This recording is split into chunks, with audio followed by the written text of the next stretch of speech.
কেমন থাকবে 16ই নভেম্বরের আবহাওয়া। এছাড়া গুরুত্বপূর্ণ বিষয় সেটা হচ্ছে বঙ্গোপসাগরে তৈরি হতে পারে একটি ঘূর্ণাবর্ত এবং তার থেকে ঘূর্ণিঝড় ফেঙ্গাল বা ফেনজাল, যেটাই বলুন না কেন, সৌদি আরবের দেওয়া নাম।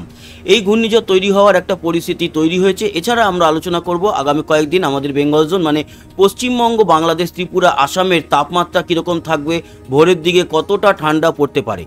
চলে যাই আপডেটে।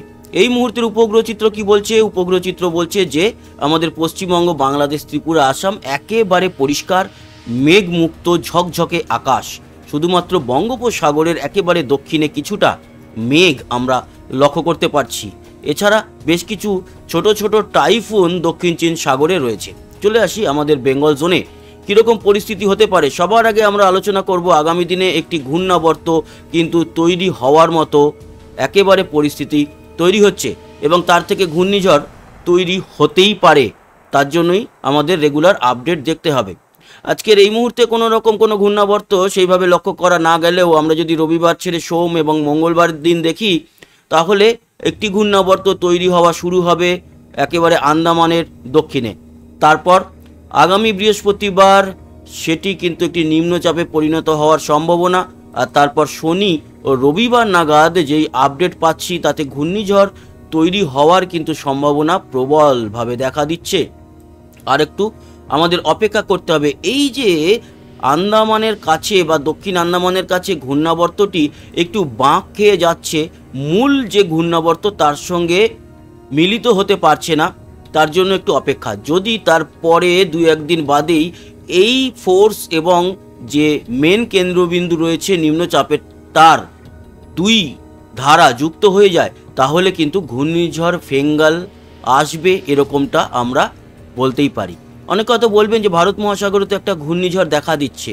আপনাদের জানিয়ে রাখি, নিরক্ষরেখা পেরিয়ে ভারত মহাসাগরের ঘূর্ণিঝড় আসবে না। তার কারণ হচ্ছে দক্ষিণ দিকের যে ঘূর্ণিঝড় বা ঘূর্ণাবর্তের ঘূর্ণন সেটি ঘড়ির কাঁটার মুখী থাকে, আর আমাদের উত্তর খণ্ডে সেটি হয়ে যায় ঘড়ির কাঁটার বিপরীত। তাই ভারত মহাসাগরের কোনো ঝড় কিন্তু নিরক্ষরেখা অতিক্রম করে উত্তরে আসবে না, এটি ভেঙে যাবে। আমাদের এই যে বঙ্গোপসাগরের দিকে আসতে গেলেই এ 0 হয়ে যাবে এবং উল্টো দিকে ঘুরতে থাকবে বা ঘুরতে চাইবে, তখন সেটি কিন্তু তার ক্ষমতা হারাবে। তবে হ্যাঁ, ভারত মহাসাগরের এই অঞ্চলের উপরে যেই জাহাজ যাবে সেখানে প্রবলেম হতে পারে। তবে আমাদের যে আপডেট বঙ্গোপসাগরে সেটা দেখতে পাচ্ছি ঘূর্ণিঝড় ফেঙ্গাল তৈরি হওয়ার কিন্তু একেবারে পরিস্থিতি রয়েছে এবং এই বিষয় নিয়ে আপনাদের আপডেট দেব বা দিতে থাকবো পরবর্তী দিনগুলোতে। আমরা চলে যাব বৃষ্টি ও বজ্র মুডে এবং দেখুন এই যে ঘূর্ণিঝড় তৈরি হলে বেশ বড় রকমের কিন্তু একটা বিষয় লক্ষ্য করা যাবে বৃষ্টির, মেঘের, এবং সেটি এখনই কোথায় যাবে বলা খুব মুশকিল। আসতে পারে উড়িষ্যা, অন্ধ্রপ্রদেশ এবং চেন্নাই বা দক্ষিণ ভারত বা শ্রীলঙ্কার দিকে। আমাদের পশ্চিমবঙ্গ বা বাংলাদেশের দিকে আসার যে আশঙ্কা সেটা খুবই কম, তবে হ্যাঁ আবহাওয়ার ব্যাপার আমরা লক্ষ্য রাখব। এবার চলে আসি আমরা আরেকটি বিষয়, সেটা কি আগামী দিনে আমাদের বেঙ্গল জোনে বৃষ্টি থাকছে কি না। আগামী কয়েকটা দিন যদি আমরা লক্ষ্য করি তাহলে আমাদের বেঙ্গল জোনে কোথাও কিন্তু কোনো বৃষ্টি নেই পরবর্তী রবিবার পর্যন্ত। আজ শুক্রবার, পরশু রবিবার এবং তারপরে রবিবার পর্যন্ত আমরা কিন্তু কোনো রকম কোনো দেখতে পেলাম না বৃষ্টির সম্ভাবনা।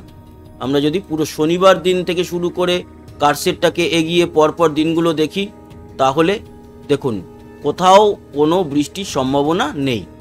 কিন্তু এই যে ঘূর্ণিঝড়টি তৈরি হলে আমাদের দক্ষিণ ভারতের দিকে যাওয়ারই সম্ভাবনা এখনো পর্যন্ত আমরা দেখতে পাচ্ছি।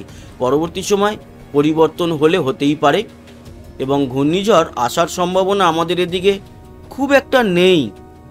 কিন্তু নভেম্বরেও আমাদের এদিকে চিত্রাঙ্গের মতো ঘূর্ণিঝড় এসছিল, বাংলাদেশেও কিন্তু এসছিল। তাই সময় লাগবে এখনও এই পুরো বিষয়টার উপরে আমরা নজরদারি চালাচ্ছি। কি হতে পারে সেই বিষয়গুলো নিয়ে আপনাদের সঙ্গে তো রেগুলার আপডেট দিতেই থাকবো। এই দুটো ঘূর্ণাবর্ত যদি মিলে যায় না, তাহলে কিন্তু একটা বড়সড় ঘূর্ণিঝড়ের আশঙ্কা থেকেই যাচ্ছে এবং আগামী দিনে একটা ঘূর্ণিঝড় আমরা বঙ্গোপসাগরে দেখতে চলেছি।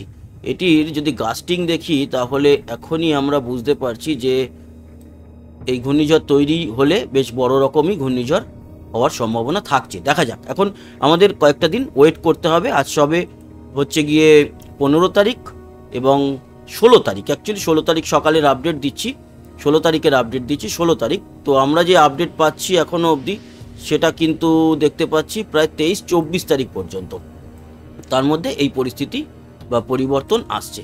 এবার আমরা চলে যাব তাপমাত্রা। আজকের দেখুন তাপমাত্রা শুক্রবার কি থাকবে না থাকবে 15 তারিখেরটা, সেটা গতকালকে 14 তারিখে আমরা রাতে বা সকালের আপডেটে আপনারা দেখে নিয়েছেন। আমরা মূলত দেখব যে শনিবার সকালে তাপমাত্রা একেবারে ভোর রাতে কতই যাচ্ছে। 19-এ নামছে কলকাতা, বাকি খড়গপুর 17, এছাড়া আমরা দেখতে পাচ্ছি বাঁকুড়া 17, পুরুলিয়া 16, দুর্গাপুর বর্ধমান সবই কিন্তু 18-র মতো। কলকাতা 19, কিন্তু হলদিবাড়ি গঙ্গাসাগর আবার 21 থেকে 23, দীঘাতে কত, দীঘা কাথি মন্দারমণি 18-19। তার মানে পূর্ব পশ্চিম মেদিনীপুর 17 থেকে 19-এর মধ্যে, পুরুলিয়ার দিকটায় কম, ঝাড়গ্রাম দেখতে পেলাম যে 17-র মতো, বাঁকুড়া 17-র মতো, পুরুলিয়া 16, এছাড়া দুর্গাপুর সিউড়ি বীরভূম সবই 17-18-র মধ্যে, মালদা 18, এছাড়া দক্ষিণ দিনাজপুর 18, উত্তর দিনাজপুরও 17-18-র মধ্যে, শিলিগুড়ি 18, দার্জিলিং 11 থাকবে, কোচবিহার আলিপুরদুয়ার শীতলকুচি দিনহাটা জলপাইগুড়ি এগুলো সবই 18-র মধ্যেই থাকছে। বাংলাদেশেরও উত্তরে 18, মধ্য বাংলাদেশ ঢাকা 19, সিলেটের দিকেও 18, কুমিল্লাও 18, খুলনা বরিশাল 18-19, রাজশাহী মেহেরপুর 17-18, চিটাগাং মহেশখালী টেকনাফ সেন্ট মার্টিন এগুলো 20 থেকে 23-এর মধ্যে, কক্সবাজার। ত্রিপুরা 18-19-এর মধ্যে থাকছে, শিলচর 17, এবং আসামের গোয়ালপাড়া থেকে শুরু করে গুয়াহাটি এগুলো সবই কিন্তু 19, এবং ডিমাপুর 18, জোরহাট 17, ডিব্রুগড় 18। এই হচ্ছে গিয়ে আপডেট। আর পরবর্তী সময় আর একটা জিনিস আমরা দেখে নিই, সেটা হচ্ছে যে আগামীকাল দুপুরে মানে শনিবার 16ই ডিসেম্বর দুপুরে সর্বোচ্চ তাপমাত্রা কত থাকবে, আজকের মতোই 30, মোটামুটি 30-31-এর মধ্যেই দেখতে পাচ্ছি, কোথাও কোথাও 28-29, এই পুরোটাই দেখছি বাংলাদেশ এবং পশ্চিমবঙ্গে। 28 থেকে 30-এর মধ্যে পশ্চিমবঙ্গ, বাংলাদেশও 28 থেকে 30-এর মধ্যে, ত্রিপুরাও কিন্তু মোটামুটি 30-31-এর মধ্যে ত্রিপুরা, এবং আসাম 28-29-এর মধ্যেই থাকছে।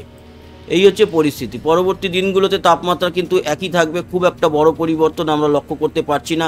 রবি সোম মঙ্গল সবই কিন্তু 19 এরকম থাকছে ভোর রাতে, আবার দুপুরবেলাতে প্রায় 30-এর কাছাকাছি চলে যাচ্ছে। যদিও আগামী মঙ্গলবার 18-ই নামবে তাপমাত্রা, এখনও পর্যন্ত কলকাতা বা দক্ষিণবঙ্গে বা দক্ষিণ বাংলাদেশ বা বাংলাদেশে সেই যে 15 বা 10-11-এ চলে আসার সেই বিষয়টা এখনও পর্যন্ত নেই। যদিও উত্তরে রংপুর সেদিকে যেরকম 16, সেরকম আমাদের পুরুলিয়ার দিকেও কিন্তু 15-র কাছাকাছি চলে আসছে। ওইদিকে ঠান্ডাটা মোটামুটি ভালোই থাকবে, কিন্তু ওই যে জাকিয়ে ঠান্ডা যেটা, সেটা এখনও আমরা কিন্তু দেখতে পাচ্ছি না। প্রায় 22-23 তারিখ পর্যন্ত যে আপডেট আছে তাতে কলকাতা 17-এ নামছে পরের শনিবার, এবং রবিবার দিনকেও সেই 17-এ নামছে, পুরুলিয়া 14-এ নামছে। তবে এখনও জাকিয়ে ঠান্ডাটার জন্য অপেক্ষা করতে হবে। তো বন্ধুরা, এই ছিল আপডেট, আশা করি কাজে লেগেছে। সঙ্গে থাকবেন, সাবস্ক্রাইব করে লাইক শেয়ার করবেন, কমেন্ট বক্সে আপনার গুরুত্বপূর্ণ মতামত জানাবেন। আসি আবার দেখা হবে, সবাই ভালো থাকবেন, সুস্থ থাকবেন, টাটা।